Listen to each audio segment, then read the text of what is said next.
بسم اللہ والصلاۃ والسلام علی رسول اللہ خاتم النبیین ورحمۃ اللہ عالمین۔ ہمارا آج کا جو ٹاپک ہے جی وہ ہے road map to C S S 2025 کہ جو 2025 میں سی ایس ایس کا ایگزام ہوگا اس کے لیے ہم کیسے تیاری کریں سٹارٹ سے، پرٹیکولرلی ان لوگوں کے لیے جنہوں نے ابھی اس کو ٹچ نہیں کیا اور یہ اس کے بارے میں کچھ نہیں جانتے کہ اکیڈیمکلی ان کی کیا ریکوائرمنٹ ہے اور کون اسٹوڈنٹ پاس ہوتے ہیں، اور جو اتنی بڑی فیلئر کی پرسنٹیج ہے 97%۔ آج ہم نے صرف آپ کو بتانا ہے کہ وہ 3% جو ہے پاس وہ کون ہوتے ہیں۔ اب یہ ہے کہ جو 2025 کا ایگزام ہے آلموسٹ آپ کے پاس تقریباً 1 سال ہے، 12 ماہ، 12 ہی 100 مارکس کے پیپر ہیں، 1200 کے۔ میں سمجھتا ہوں کہ اتنا ہی وقت اصولی طور پر آپ کو لگانا چاہیے 1 سال کہ صحیح معنوں میں تیاری جو کہ پہلی اٹیمپٹ میں نکل جاتے ہیں، وہ 1 سال بڑی تھورو اسٹڈی انٹینسولی کرتے ہیں۔ تو لہذا this is the right time to pick up the books now and go for the examination. جو بکس کا معاملہ ہے، the most important thing is the quality books, کیونکہ اگر آپ کے پاس مٹیریل ہی ناقص ہے تو اس کی آؤٹ پٹ بھی ناقص ہوگی۔ تو لہذا پی ایس سی بھی ریکمینڈ کرتی ہے کتابیں، لیکن لوگوں نے اس کے شارٹ کٹ بھی بنائے ہوئے ہیں، کیونکہ پی ایس سی ایک سبجیکٹ پر 4 4 5 5 کتابیں سجیسٹ کرتی ہے، تو اس میں آپ کو وہ پڑھ سکے کتابیں، تو وہ تو ایک ہائیسٹ لیول کی اسٹڈی ہے، اور really those books are quite standard books. Market میں جو ہیں جنہوں نے اس کا جسٹ نکالا ہوا ہے، آپ کے سیلیبس کو دیکھ کر کویسچنز بنائے ہوئے ہیں، آنسر بنائے ہوئے ہیں، زیادہ تر لوگ وہ اسٹڈی کرتے ہیں۔ اس سے آپ کو قدر آسانی ہو جاتی ہے کہ اگر سیلیبس کا یہ چیپٹر ہے، یہ ایریا ہے، تو اس کا یہ آنسر ہے۔ تو لہذا وہ بھی آپ ضرور لیں، اور you can ask from your colleague. مختلف آپ گروپس میں جب ہوتے ہیں تو اس میں انٹریکشن میں آپ کو تجربے میں جو آئی ہوئی ہوتی ہیں اچھی کتابیں، وہ آپ کے جو کولیگ ہیں آپ کو سجیسٹ کریں گے۔ باقی میں چونکہ خود پڑھاتا ہوں، اور میں کمپلسری جو سبجیکٹس ہیں ایسے ہے، کرنٹ افیئر ہے، پاکستان افیئر ہیں، اور اسلامیات، میں اپنے نوٹس بناتا ہوں۔ اگر آپ ویریڈ سورسز سے دیکھتے ہیں تو پھر آپ کو سارے سوالوں کے جواب آ جائیں گے۔ تبھی ہم سجیسٹ کرتے ہیں کہ ایک موضوع، ایک آپ سبجیکٹ ہے، اس پر جب آپ اسٹڈی کریں تو کم از کم 2 آتھر کو آپ اسٹڈی کریں۔ اس سے یہ ہے کہ ہر ایک کا فوکس الگ ہوتا ہے، اس کی اپروچ الگ ہوتی ہے، اور کچھ ایڈیشنل نالج ہوتا ہے دوسرے کے پاس۔ تو لہذا جب 2 کو آپ اسٹڈی کر کے پھر آپ نے اپنے نوٹس بنانے، اب آپ نے دونوں کا جسٹ بنا کر اپنے ہاتھ سے نوٹ بک پر لکھنا ہے۔ پھر سبسیکوینٹلی اب آپ کے پاس سارا سال ہے۔ سپوز اگر آپ نے سٹارٹ ہی یہاں سے کیا، ایک دن اٹھا لیا climate change, subsequently if any new thing come to you, تو آپ کا جو نوٹ بک آپ نے رکھی ہوئی ہے، جو آپ نے پیجز کلائمیٹ چینج کے لیے مختص کیے ہوئے ہیں، تو you keep on adding those new points. کوئی نیا ڈیٹا آتا ہے، نئی انفارمیشن آتی ہے، 1 سال کے بعد، 10 ماہ کے بعد، 6 ماہ کے بعد آپ دیکھیں گے کہ آپ کا یہ سبجیکٹ کا جو کوالٹی ہے وہ کسی ایک بک سے بھی اونچی چلی جائے گی، اس لیے کہ آپ نے تو ڈفرینٹ سورسز سے کسی سے آپ سیشن کنڈکٹ کیا، آپ نے یوٹیوب سے کوئی لیکچر سن لیا، آپ نیوز سن رہے ہیں، اس میں کلائمیٹ چینج کی بات ہوئی، یا کوئی لیٹسٹ یو این او کے انڈر کوئی میٹنگ ہو رہی ہے تو اس میں ڈسکشن ہوئی ہے، یا پاکستان میں کوئی ایسا سیٹ اپ بنا ہے، تو you are adding to that. وہ جو آپ کے نوٹس بنیں گے، that is the best thing. پہلا پوائنٹ ابھی تک جو میں نے بات کی ہے، that is the quality knowledge source from the quality source. اور کیسے؟ اسٹڈی کرنے کے بعد آپ نے اس کو لکھا۔ جب آپ نے لکھ لیا، پھر آپ اس کو نہ ریکال کریں، اس کو بند کرنے کے بعد، whether the things have gone to the repository of your this the neuro chamber۔ جب آپ ریپروڈیوس کرنے کی پوزیشن میں ہو گئے، اٹ مینز آپ نے سارے پوائنٹ سمجھ لے، you have prepared one topic. اور یہ چیز آپ کو سینس آف اچیومنٹ نہیں دے گی، کیونکہ یہ جو لوگ ڈسکریج ہوتے ہیں نا، میرے پاس کئی اسٹوڈنٹ آتے ہیں، سر جی بڑے عرصے سے لگے ہوئے ہیں، کوئی تسلی نہیں ہو رہی، کانفیڈینس نہیں پیدا ہو رہا، اعتماد نہیں پیدا ہو رہا کہ آئی ہیو پریپیئرڈ اور ناٹ۔ تو میں کہتا ہوں اصل میں آپ کے پاس سینس آف اچیومنٹ نہیں ہے، اور سینس آف اچیومنٹ کا تعلق یہی ہے کہ آپ نے چیز اسٹڈی کی، آپ نے اس کے بعد اس کو لکھا اور اپنے نوٹس کی شکل میں رکھ لیا، اور جب آپ نے اس کو ریکال کر کے ریپروڈیوس کر لیا تو اب آپ میں سینس آف اچیومنٹ آئے گی۔ اب یہ آپ کبھی بھی نہیں کہیں گے کہ میں نے جی کچھ نہیں کیا، آپ نے کیا ہے۔ دوسرے دن آپ نے دوسرا چیپٹر پڑھ لیا۔ ایسے کی بے شمار اقسام ہیں، کرنٹ افیئر کے ٹاپک سے آتے ہیں، انٹرنیشنل ایشوز ہیں یا کوٹیشنل ہیں۔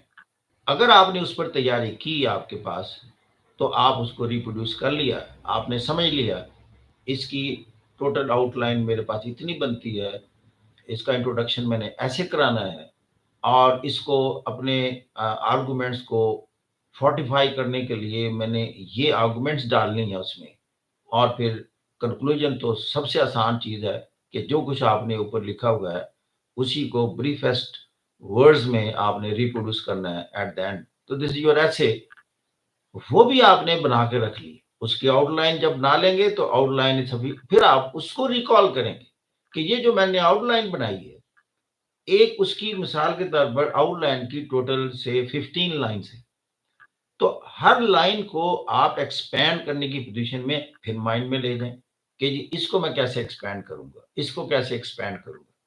جب آپ نے ایکسپینڈ کر لیا mentally, it means you have prepared that as well. اب آپ نے ایک نوٹ جو ایسے کا ایریا ہے اس میں لکھیں کہ یہ ایسے جو میں نے کیا اس کی پوری آؤٹ لائن آپ نے لکھ لی۔